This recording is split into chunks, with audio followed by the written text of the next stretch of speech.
Good morning, good evening, good night.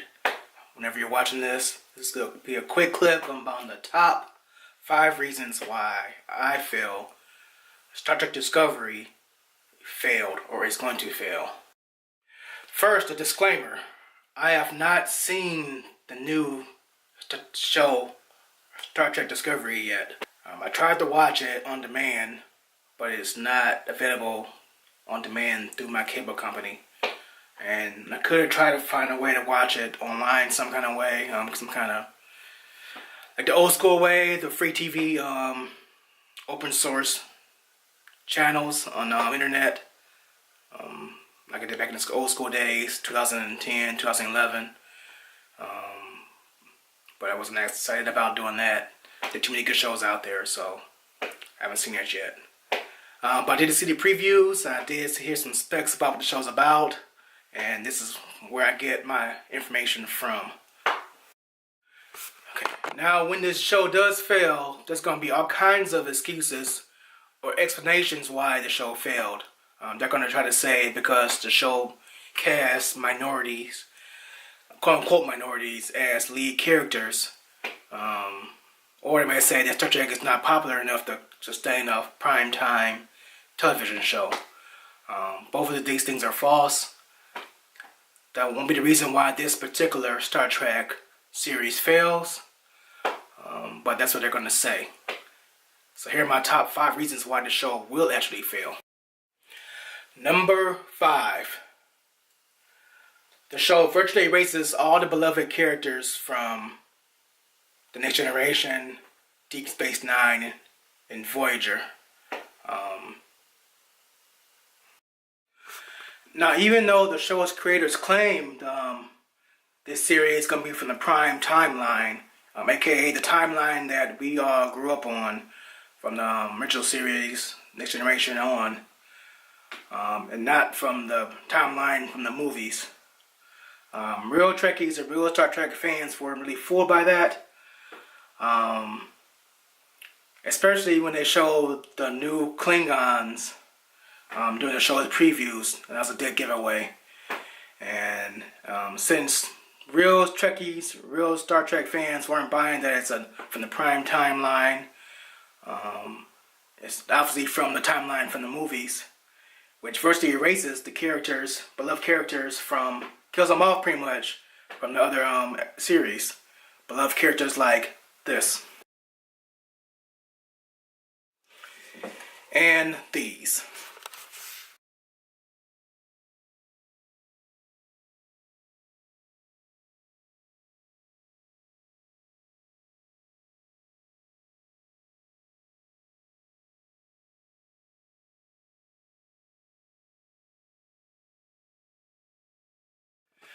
So knowing this, most Trekkies could not watch this new series in good faith. It would kind of like feel like cheating on their first love, which the other episode, the Prime timeline episodes from the other series.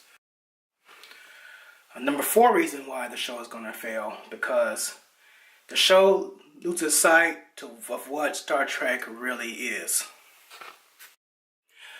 Star Trek started by Gene Roddenberry as one of his creators, as a kind of a, he called it a stagecoach, which is an old TV show, I guess, in space. And but it's grown to be much more than that throughout the years.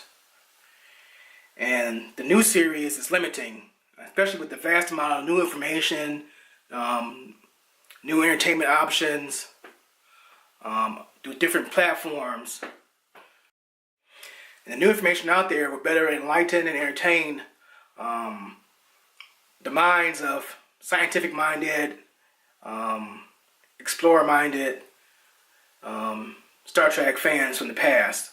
So these new shows are pretty much kicking butt of the new Star Trek as far as concepts, themes. Okay, well, thanks to the increased content from all these new shows, from even time to the Voyager series, potentially, scientific, higher-minded viewers that will be attuned to Star Trek in general, but rather watch these other programs. There are hundreds of mind-expanding programs to watch, from documentaries, movies, video clips, both homemade and professional, all kinds of platforms, from the internet, streaming services, movie theaters, and even cable. As a result, a potential Trekkie or a past Trekkie would have learned so much more from the past, from about different topics, higher topics from nature, reality, quantum physics, quantum mechanics, higher beings, extraterrestrials, unique theories about time and space, rewriting ancient history, new scientific discoveries, higher level spiritual concepts, and other controversial topics. So there's so much more out there. And Star Trek decided that we want to move backwards instead of moving forward. And Star Trek used to be ahead of its time as far as these topics are concerned. Well ahead of its time. So much so, the average guy didn't even understand what was going on. But now, even cool and campy shows like Doctor Who or movies like Doctor Strange talk about concepts, that were unheard of by the average person even 20 years ago. Even like Marvel shows and movies, past shows like even Fringe, and their channels like Gaia, and numerous self-made YouTube channels, some professional, some really homemade. That's the tip of the iceberg.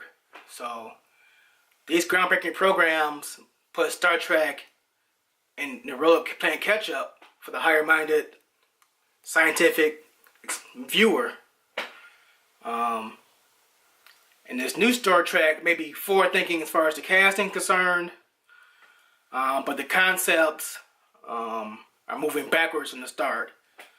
I guess the powers that be just had no balls, or I should say no vision, of what this new Star Trek could have been. And to tell you the truth, I kind of accepted that they had to move backwards for the new movies. I sort of understood why. I guess they had to put S's in the seats. And they felt the hardcore Trekkies weren't enough to make a blockbuster movie, and they wanted to make as much money as possible for how much money they spent on these new Star Trek movies. I understand that. And I even find the new movies entertaining. They're good popcorn movies.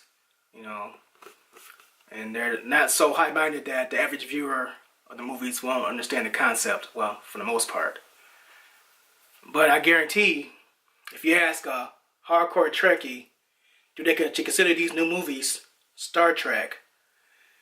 I would say that maybe 90% of those polled would say, well, they have to admit, no, they don't consider those Star Trek movies, but they're entertaining. Or not entertaining to some Star Trek fans, didn't like them at all. Like I said, if I guarantee you, if you ask a Trekkie, even the most casual Star Trek fan, who played Khan in the movies, 99.9% of them are going to say Ricardo Montalban. And that's a guarantee. So that's the danger of doing reboots and moving backwards. You're endangering putting in the rehashing the past, overlapping timelines, and causing a split between the fans of the past, future, and present fans of Star Trek, or of any series. So that's another reason why it's going to fail.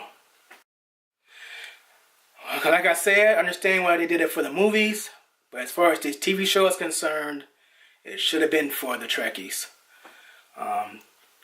In this day and age, the number of Trekkies there are, casual and hardcore Trekkies, would have been well enough to make a #1 TV show. If they could have found a show to make the Trekkies actually excited to watch it, it would have been a monster hit by today's standards. Side note, even the Trekkies that fell in love with Star Trek mainly for the engineering really have nothing to look forward to for this series. The ship looks pretty plain. It's losing past technology as far as Star Trek is concerned. So they don't even have that to look forward to watch this new series. So that flaw leads me to the number three reason why the show is going to fail, or has failed already. The series is set in Star Trek past instead of Star Trek future. I mean, actually starting in Star Trek, this new series in the future, Star Trek Future, would have given the clean slate these producers claimed they wanted. They claimed they were looking for. And the Future Generation show would have made it easier to explore these new mind-altering, mind-expanding, entertaining concepts that the higher-minded Star Trek viewer wants to see. And it's pretty much the core of what makes Star Trek great in the first place. I mean, the reason why Star Trek The Next Generation eventually worked is because they did just that, the next generation. So they had some leeway to come up with whole new concepts, whole new characters, whole new everything, without pissing off the timeline from the original series. Okay, while Discovery has even a chance to be more like the Voyager series, kind of like a Lost in Space, that gives a kind of an open concept for new things to happen to them, new challenges. Could have given Discovery a clean slate. But having the show in the past causes considerable issues with that because overlapping timelines, and it limits the amount of exploring they can actually do because they actually have some major discoveries about time and space, whatever, that wasn't discovered yet by the time the Next Generation comes out. They can't show that because it's considered past Star Trek. So that's why, in my opinion, they never should have done another series based on Star Trek past. Yeah, most Star Trek fans can't really get excited about a series set in Star Trek past. I mean, that's the reason why Star Trek Enterprise never really took off. They tried and tried, but it never really took off because it was set in Star Trek past.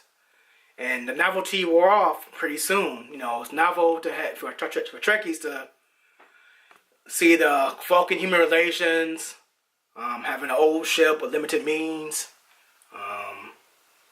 having transporters that the crew were afraid to use, you know, coming across species that you haven't seen since the original series.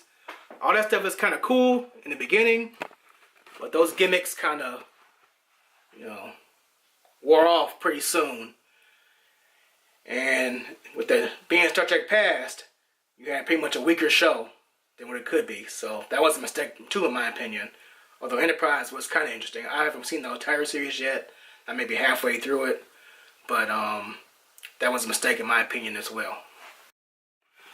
I mean, Trekkies in general aren't really concerned about fighting the Klingons again, or simple plots about who kidnapped who, and you know, things that other TV shows may use. Trekkies in general are pretty much forward-thinking. They're watching the show because they want to be entertained by complex concepts, complex challenges that are unconventional. Like the Borg, for example.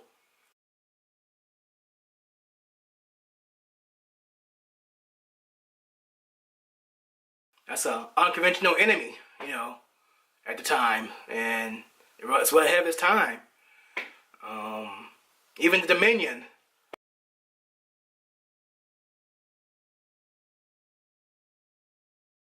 Unconventional enemy. You know, even the Kardashian-Bajoran relations, all kinds of the wormhole aliens from the Deep Space Nine, all kinds of far-off concepts that those series took on from the very beginning, from the original series, 50 years ago, 50 years ago. So speaking of the future, that leads me to the number 2 reason why the show ultimately failed, or has already failed. Number 2 reason why the show ultimately will fail. The series is broadcast on outmoded network television. I mean, the series won't fail just because it's on network television. Actually, it will fail because it's on one of the major 3, the first 3 networks. In fact, it's on the highest rated network, right now on CBS. And that seems to be a dream situation for a Star Trek series. But she's telling the past, distant past, that hasn't always worked out. The Next Generation series, they actually stumbled for the first 3 years, but it had a chance to correct the ship. So next first 2 years it stumbled. By the 3rd season, the ship had corrected and became a really great series. Since then, had the chance to course correct, but this was actually syndicated. It was a syndicated show from the very beginning, which was by mistake at first, but it ended up working out.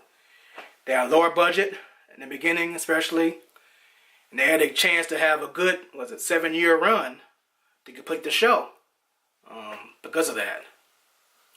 And the other series, they are both on lesser known networks, Voyager and Deep Space Nine. So they had a chance to have, since ratings weren't a bigger deal on those networks, they had a chance to get a full, I think both had 7 seasons of both those shows, which is a good, longer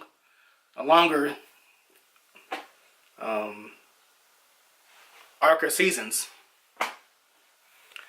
Now with Star Trek Discovery, being on the highest rated network, they're going to want to see high ratings every week for that show. And they're not going to get it. For the reasons I've told you. The reason why the show is going to fail. And since they're not going to have the same luxuries of other Star Trek series, they're going to be lucky to even get a second season out of this Star Trek Discovery. But so much money is poured into it. And they have had such high hopes for it. And they're going to expect high ratings being on CBS, which gets the highest ratings, in the country. So it's not going to work out for them for that reason. And putting it on broadcast TV was a mistake for another reason. So when you think about it, when you think about it, when was the last time you actually rushed home from work, or rushed home from wherever you were, just to watch a particular episode of a show at the time it aired? I know for me, it's been at least 5 years since I've done that. Actually more. The last time I actually tried to rush home to watch a TV show was actually when Lost was out. And Lost ended in 2010. So that's been over 7 years ago. And I talk to these younger kids now, like I said, I'm no spring chicken. But you talk to these younger kids now, they don't even watch broadcast television.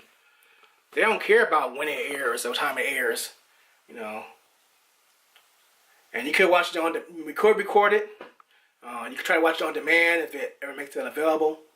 But like I said, most of these kids, especially the ones with tech savvy, they wouldn't want to come home and watch the show week after week and wait for another week for the show to come out.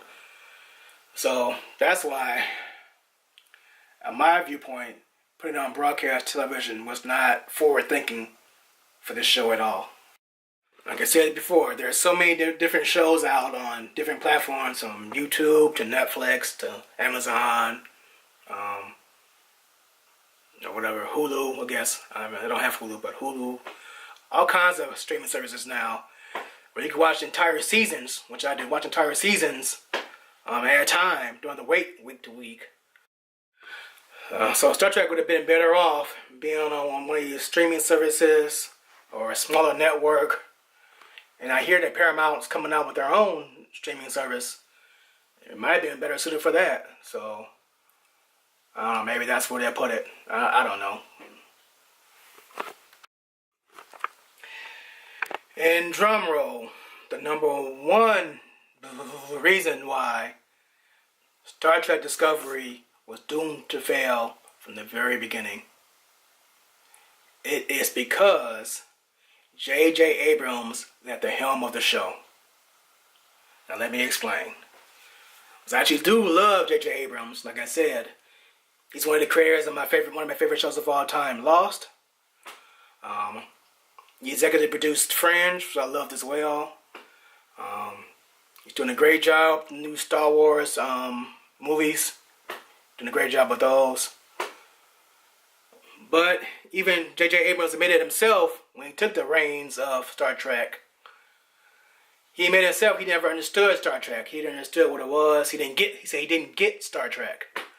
So, I say while non-Trekkies have made great individual movies and great individual episodes of Star Trek. In fact, the greatest Star Trek movies of all time, like Wrath of Khan, was made by a quote-unquote non-Trekkie. But in general, to be at the helm of the television show, you need to be a real hardcore Star Trek fan, a real Trekkie, that know what Trekkies want to see in the show. And I think if Paramount had not given the go-ahead for J.J. Abrams to be ahead of the television show, produce that television show, these other past mistakes that I mentioned in the past wouldn't have happened. And like I said in previous clips, I consider Star Trek to be the greatest entertainment franchise of all time. And you can look at all the homemade or independent Star Trek series and TV show and movies that they've done on YouTube and whatever for evidence that it's still extremely popular concept and franchise. Of course, Paramount decided to put its boot down on all those series and sue everybody or shut them all down. And this is the series they came out with. After that, they've already pissed off many hardcore Trekkies because they put the foot down on the homemade series. Then they come out with this backwards series, and they're gonna piss them off even more. I don't know, but I do hope that Paramount does give Star Trek another chance in the new series. Hope they listen to the Trekkies, put some real Trekkies in charge of the concept, and something we can be excited about. You can't treat Star Trek like a regular show. But Trekkies by themselves aren't enough of an audience to make a hit show. I will say that. So, I hope they get together. This is my top 5 reasons why Star Trek Discovery is not going to last.